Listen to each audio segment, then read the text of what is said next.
I'd always suspected my family would find new and creative ways to pretend I didn't exist, but even I had to admire their commitment to the bit. After Thanksgiving, when I'd stood up in the middle of dinner, knocked over my father's ridiculous crystal turkey centerpiece, and read aloud every last detail of their tax evasion, insurance fraud, and various assorted petty scams, I figured they'd at least have the decency to change their phone numbers. Instead, they just pretended I'd evaporated. 6 weeks of radio silence. Not a call. Not an email. Not even one of my mother's performative guilt texts about how family is forever. It was almost peaceful, like living in an emotional quarantine zone where I could finally breathe without someone trying to invoice me for existing. So when a thick envelope arrived at my shoebox apartment in Portland, summoning me to a law office on Hawthorne Avenue, I laughed. Literally laughed out loud, standing barefoot in the kitchen with a mug of day-old coffee, thinking, oh, this is going to be good. I knew exactly what this was, one last chance for them to gloat. To tell me, in person, that Walter Grant's estate had been divided among the worthy, and I should count myself lucky they didn't charge me for parking. The morning of the meeting, I pulled on the least wrinkled dress shirt I owned, pale blue, a little too tight in the shoulders, and practiced my best polite smile in the mirror. I figured I'd need it when my father inevitably called me ungrateful for the 1000th time. The law office was a high-rise on Hawthorne Avenue, all brushed steel and wide windows designed to make middle-aged men feel important. The receptionist had the expression of someone who'd already judged me for existing. She directed me to the conference room with a flick of her French manicured hand. When I walked in, they were all there, arrayed like a panel of judges on some grotesque reality show. My father, Leonard Cole, looking smug in a pinstripe suit that probably cost more than my car. My mother, Diane, clutching a leather folder to her chest like it contained the secrets to her continued relevance. And my sister, Madison, who glanced up from her phone long enough to shoot me a look that said, "You're late. And you're still a disappointment." I sat down opposite them, feeling strangely calm. Almost entertained. Because if they thought this was going to break me, they'd clearly forgotten who they were dealing with. I folded my hands on the polished oak table and smiled just enough to be infuriating. "Morning," I said brightly. "Sorry I didn't RSVP to the pity party. My invite must have gotten lost with all the other important mail." Leonard sighed in that theatrical way he'd perfected years ago. "Ethan," he began, voice dripping with condescension, "we're not here for theatrics. We're here because there are formalities to be handled." "Oh, of course," I said. "Let's get this over with. I'm sure you all have brunch reservations to celebrate inheriting everything." That got me 3 matching scowls. And for a second, it almost felt good to be the black sheep. Better than being part of the flock. Leonard didn't bother to hide the smirk as he pulled a sheaf of papers from his folder, arranging them like a magician about to reveal some cheap card trick. "You should understand," he began, his tone silky with condescension, "that the estate was already divided according to the will Walter signed 5 years ago. The assets have been allocated appropriately, and there are no surprises to discuss. Madison and I have already met with the trustees to arrange the transfers. Everything is in motion." I raised my eyebrows, suppressing a laugh that threatened to escape. It was almost impressive how effortlessly he managed to sound like he was announcing a corporate merger, rather than gleefully cutting me out of my own grandfather's legacy. "We didn't invite you," Diane added, her voice soft in that practiced way she used whenever she wanted to seem gracious. "Because, well, there was no point in getting your hopes up. You've always been so emotional about these things." Emotional. Right. That was her polite code for inconveniently not complicit. At the end of the table, Madison didn't bother looking up from her phone. She was scrolling with one French manicured finger, probably checking her follower count or crafting some chirpy caption about gratitude. "You were never part of this," she said blandly. "Grandpa knew you didn't belong in the family legacy. That's why he left you out." I almost clapped. Really, I did. The performance was so flawless it deserved a standing ovation. But before I could congratulate them on their group delusion, Mr. Hawkins cleared his throat. The lawyer had been sitting there silently, his lined face unmoved by the spectacle. He looked like a man who had witnessed every variety of family meltdown and was already planning what he'd have for lunch after this nonsense was over. "If you're all quite finished," he said evenly, "I'd like to proceed." Leonard gave him a magnanimous nod, the sort of gesture he used on junior colleagues he planned to fire. "Mr. Hawkins," he began, "there's no need to waste everyone's time.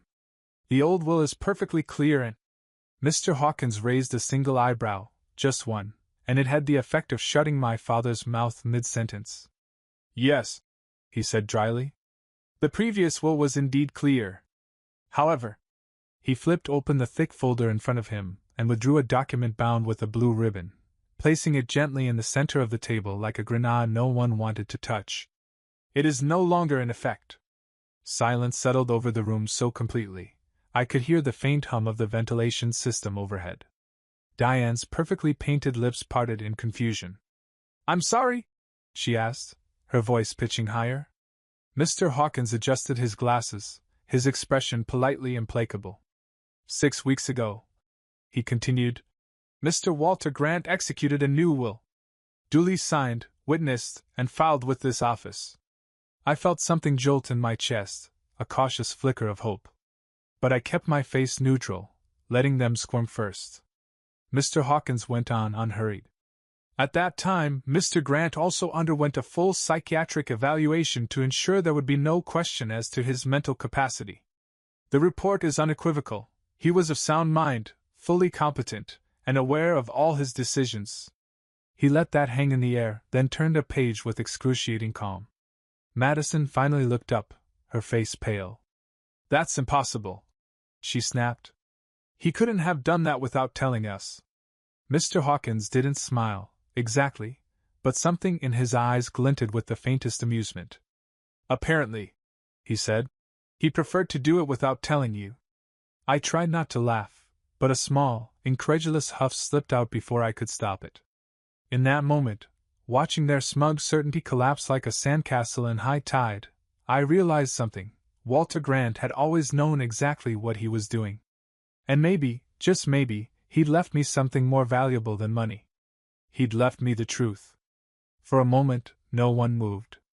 It was as though the air had turned to wet cement, trapping everyone exactly where they sat. Diane's lips parted and closed, but no sound came out. Leonard looked like he was seconds away from having an aneurysm. Madison was still staring at the document, her phone now dangling forgotten between two fingers. Mr. Hawkins cleared his throat and, with the slow precision of a man who had all the time in the world, reached into the folder for another thick envelope. "Given the family's concern about Mr. Grant's mental state," he said, "he was thoughtful enough to leave a statement addressing precisely that topic." He picked up a small remote control and clicked it. A large screen mounted on the wall flickered to life. And there he was. Walter Grant, sitting in what looked like Mr. Hawkins's office, wearing that old navy plaid shirt he used to garden in. He looked thinner than I remembered, but his eyes were the same, sharp, calm, and entirely unafraid. I felt something lodge in my throat. "If you're watching this," Grandpa began, his voice steady as ever, "it means you're probably arguing. Maybe you're even threatening each other. And you're certainly underestimating me." Madison made a strangled noise in the back of her throat. Walter took a breath and picked up a single sheet of paper. "I am of sound mind," he said, "as certified by Dr. Klein, whose assessment is attached to this will. You'll find her credentials more than satisfactory." He paused, letting that sink in, then adjusted his glasses. "But since I suspect some of you will claim I was confused, let's be clear about who was really confused, about morality, honesty, and loyalty." He lifted the page and began reading. "Leonard," he said evenly, "you've been siphoning money from the family trust for years, disguising it as consulting expenses to pay off your personal debts and prop up your failing business ventures. I have the ledgers. And the bank statements." Leonard's face turned a splotchy shade of red I'd never seen before. "Diane," Grandpa continued, "you've been forging prescriptions to feed your addiction. You should know better. I have the pharmacy records." Diane's hands flew up to her mouth. Her eyes darted around the table as if hoping someone would declare this a prank. Then Walter turned the page. And Madison, he said, his tone softening only slightly, I'm truly sorry you've gotten yourself tangled up with that man you call your boyfriend. You've been laundering money for his so-called consulting firm, which is in fact a front for importing illicit substances. If you're curious how I know, it's because I had your squishy piggy bank examined by a private investigator. There were 20 vials of prescription pills hidden in the bottom. I nearly choked. A squishy piggy bank.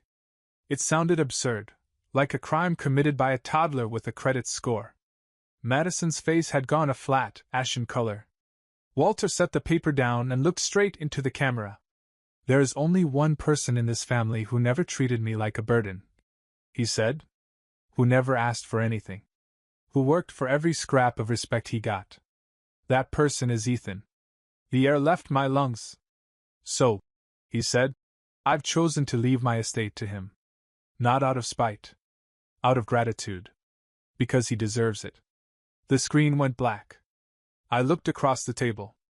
Diane had tears streaking her foundation. Leonard looked like he was trying to figure out whether to scream or faint. Madison just sat there with her hands in her lap, her phone screen lighting up with an incoming call she didn't even glance at. And for once, I didn't feel like the unwanted extra at the family table. I felt like the only person who'd ever been seen for exactly who he was. Nobody spoke for a long time. It was the kind of silence you'd expect after a bomb goes off, dense, heavy, almost vibrating with the shock of it. Leonard looked as though he'd swallowed a wasp. Diane dabbed her eyes with a tissue, though she didn't seem to be crying so much as trying to hide that she had no idea what to say. Madison kept staring at the blank screen, her phone still ringing in her hand. Mr. Hawkins calmly reached for a fresh sheaf of papers, the corners aligned with surgical precision. If there are no further interruptions, he said, his voice as mild as if he were reciting weather statistics, I will now read the operative provisions of the will. Leonard cleared his throat, the sound dry and rattling. This is outrageous, he barked. My father was manipulated. I refused to believe he would cut us off over petty disagreements. Mr. Hawkins didn't even look up. He simply continued, flipping to the next page. It is the express wish of Walter Grant, he read, that the entirety of his estate, including the primary residence at 48 Maple Hill Lane, all bank accounts and securities, the classic car collection, and the sum total of $4 million in cash reserves, be bequeathed solely and without restriction to his grandson, Ethan Cole. The words fell into the room like bricks. Diane finally found her voice, raw and incredulous. This isn't happening, she whispered. He was sick. He must have been coerced. Mr. Hawkins lifted his gaze with a glacial calm that could have frozen a forest. You are, of course, free to pursue a legal challenge, he said. But I should remind you. And here, he reached into his leather briefcase and, with a theatrical flourish worthy of a stage magician, produced a slim silver combination lockbox. He set it on the table, clicked it open just far enough to show a neat stack of USB drives and bound affidavits inside. That Mr. Grant also provided me with extensive supporting documentation, including notarized statements, banking records, private investigator reports, and a full video deposition, some of which you have already seen, prepared to be submitted to the relevant authorities in the event of any contest. He looked up, letting the moment breathe. Including, he added pleasantly, documentation of activities that would almost certainly trigger federal and state investigations into tax fraud, prescription forgery, and illegal distribution. Madison let out a strangled little gasp. I couldn't help it, a short, incredulous laugh burst out of me. The whole scene had become so absurd I half expected hidden cameras to pop out of the ceiling. Leonard slammed a palm on the table. You think you can blackmail us into silence? He hissed. Mr. Hawkins simply closed the lockbox with a polite click. I'm not blackmailing anyone, he said, his tone smooth as glass. I am merely informing you of Mr. Grant's intentions. Should you pursue litigation, these materials will be submitted to the appropriate parties, as he instructed. You are, of course, free to make your own decisions. My mother finally turned toward me, her face flushed and tight. This is your fault, she said hoarsely. You've poisoned him against us. You've always been a selfish little. No, I interrupted, my voice quiet but steady. He made this decision because he saw exactly who you all are. Maybe it's the first time he ever truly did. Nobody replied. The quiet settled in again, oppressive and final. And somewhere, under all the shock and disbelief, I felt something like relief. For the first time, it wasn't me who had to prove my worth. After the lockbox clicked shut, the room stayed eerily still. Even Madison had stopped tapping her phone, as if she finally understood that no hashtag in the world was going to spin this in her favor. Mr. Hawkins folded his hands neatly over the folder, letting the silence do most of the work. Leonard sat back and exhaled hard through his nose, like a bull trying to decide whether to charge. You really think we're going to let this stand? He demanded, voice rising. You think we'll just walk away while you take everything? I didn't answer. Because the truth was, I hadn't decided yet what any of this meant. Part of me was sick with dread, the way you feel when a windfall drops into your lap and you realize it weighs about 1,000 pounds. Another part felt a numb, unsteady gratitude. A strange raw relief. But mostly, I was tired. Tired of carrying the guilt they'd handed me since I was a kid. Tired of believing I'd earned the way they all acted like I was optional. Mr. Hawkins cleared his throat. If I may, he said, gentler than before. There's one more item Mr. Grant requested I deliver to you personally. He reached into the folder and drew out an envelope, thick cream paper with my name written across the front in Walter's blocky handwriting. Ethan. He held it out to me with a slight incline of his head. My heart beat painfully against my ribs as I took it. The weight of it seemed disproportionate, like it contained more than just paper. I didn't look at my family as I slid my thumb under the flap and unfolded the letter inside. Ethan, if you're reading this, then I've probably just made your life complicated. And for that, I'm sorry. But I've spent a long time watching the people around me pretend kindness is weakness, that decency is something you trade away when it's convenient. You never did that. Even when they gave you every reason to walk away. You stayed decent. You stayed honest. And I'm proud of you for it. I know this inheritance may feel tainted.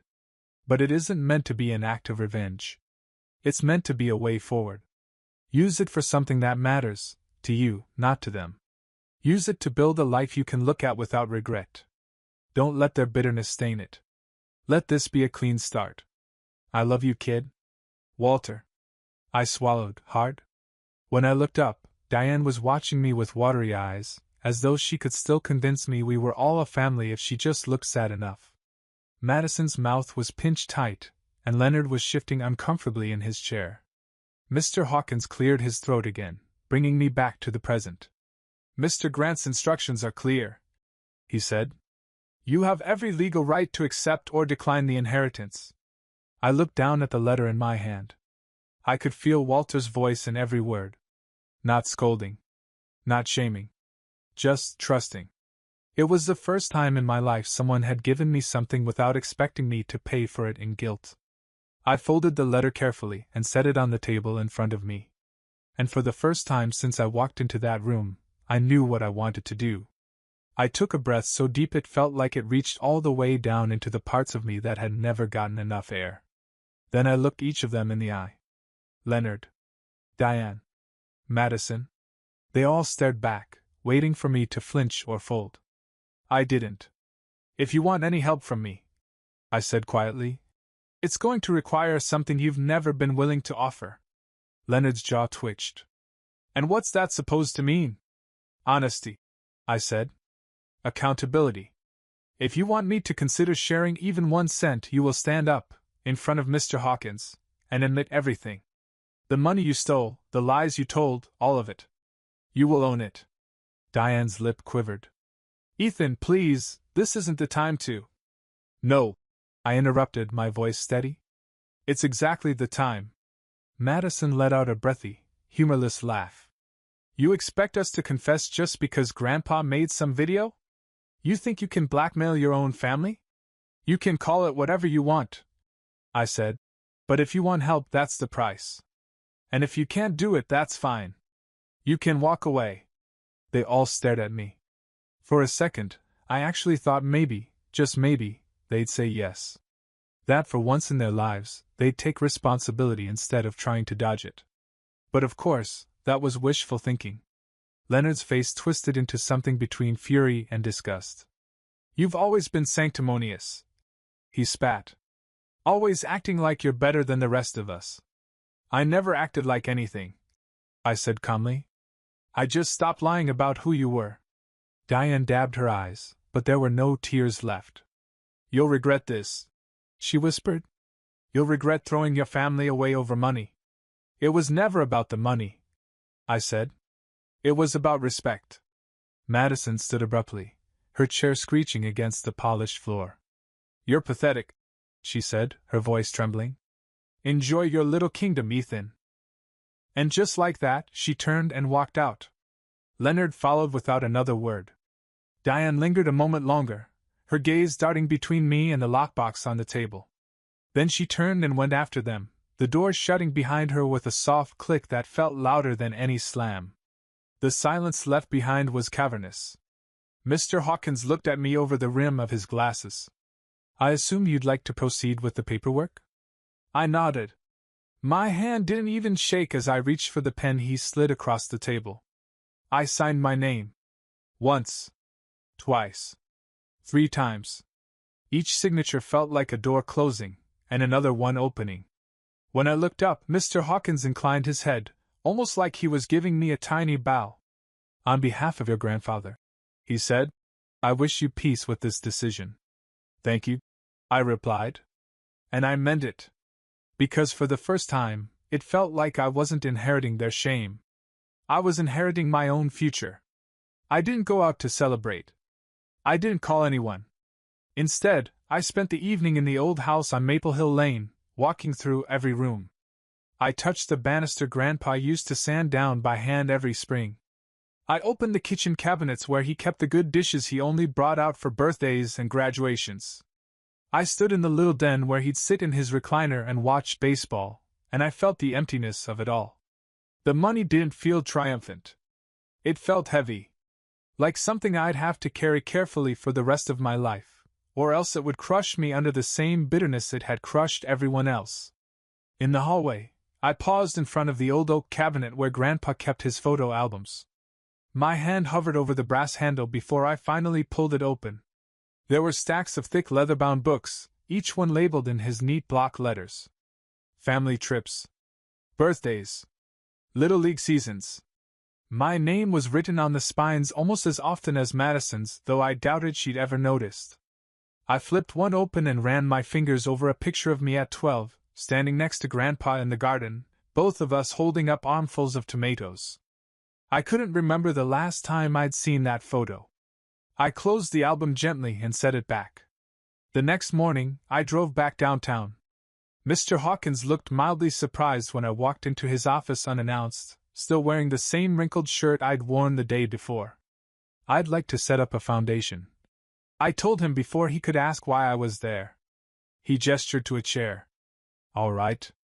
Tell me about it." I sat down, feeling a clarity I hadn't felt in years. "I don't want the money to just sit in a bank account," I said. "I don't want it to become another monument to my family's ego. I want it to do something that actually matters." He nodded once, listening. "I want to create a trust in Walter's name," I continued. "A fund to compensate the people my family hurt, and to help veterans who fell through the cracks. Grandpa spent his whole life trying to do right by people who got left behind. This feels like the least I can do." Mr. Hawkins's expression softened a fraction. "That's a good idea," he said. "Do you have a name for it?" I thought about it for a long moment. Then I said, "The Grant Legacy Foundation." He wrote it down without comment, then looked up. "Are you sure about this?" he asked quietly. "You don't have to prove anything to anyone." I met his gaze and realized I wasn't doing it to prove something. I was doing it because it was the only way the inheritance would feel like a gift instead of a curse. "Yes," I said. "I'm sure." By the time I left his office, the paperwork was already in motion. And for the first time since all of this began, the weight on my chest felt lighter. Not gone, just bearable. That night, I sat at the old kitchen table and wrote out the first list: names of small business owners Leonard had defrauded, neighbors Diane had scammed with fake insurance policies, friends Madison had tricked with her investment advice. Some of them were names I barely recognized. But I knew they deserved more than silence. 2 weeks later, I sat in a quiet cafe on Hawthorne Avenue with that list and a stack of envelopes. Outside the window, traffic crawled past in the rainy gray light. Inside, I signed the first checks, each one a promise that I would never be like them. And for the first time in years, it felt right. I saved the hardest visit for last. Mrs. Johnson had lived next door to Grandpa for nearly 40 years. She was the one who always brought over casseroles when my mom was too busy staging charity luncheons to cook. When I was a kid, she'd let me sit on her porch swing and eat popsicles while she told me stories about the neighborhood before there were sidewalks and Wi-Fi. She was also the woman Leonard conned out of most of her retirement savings. A short-term bridge loan, he'd called it. He'd promised to pay her back within 6 months. That was 7 years ago. I pulled up in front of her little blue house, clutching the envelope like it might evaporate if I blinked too hard. The porch light was on, even though it was only 4 in the afternoon. Mrs. Johnson answered on the second knock, her hair pinned up neatly, a cardigan buttoned over her shoulders. She looked older than I remembered, smaller somehow, but her eyes were as clear as ever. "Ethan," she said, surprised. "Oh my goodness. Come in, dear." I stepped inside. The living room smelled like lemon polish and old books. "I'm sorry to drop by without calling," I said. "I won't stay long." "Nonsense." She waved me toward the sofa. "Sit. Can I get you some tea?" I shook my head. My throat was too tight for tea. "I'm here because my grandfather left me everything," I said, hearing how flat it sounded when I spoke it aloud. "And I know you were one of the people my father hurt." Her face softened, but she didn't argue. She didn't try to downplay it. "So," I continued, clearing my throat, "I'm not here to make excuses. I'm here to try to make it right." I held out the envelope. She hesitated a moment before taking it. Her hands trembled as she peeled back the flap. When she pulled out the check, she gasped. "Ethan," she whispered, her voice breaking. This is more than I ever." "It's what he owed you," I said gently. "With interest. And an apology. For all of it." Her eyes filled with tears. She pressed the envelope to her chest, like it was something precious. "I don't know what to say," she murmured. "You don't have to say anything," I told her. But she reached out anyway and took my hand in both of hers, her grip surprisingly strong. "Your grandfather would be so proud of you," she said, her voice thick with emotion. "I hope you know that." I nodded, but I couldn't speak past the lump in my throat. When I finally stepped back out into the late afternoon, the air felt clearer. Like something I had been carrying for too long had finally lifted. I walked down the porch steps, feeling, maybe for the first time, like I wasn't haunted by everything my family had done. I didn't have to be their accomplice anymore. I didn't have to be their excuse. I could just be. As I reached my car, my phone buzzed. A text from Mr. Hawkins. "Foundation account fully funded. Press release goes out tomorrow." I read it twice before tucking the phone back in my pocket. I hadn't lost my family. I'd finally stopped trying to buy their love. And standing there on that quiet street, I realized that was worth more than any inheritance.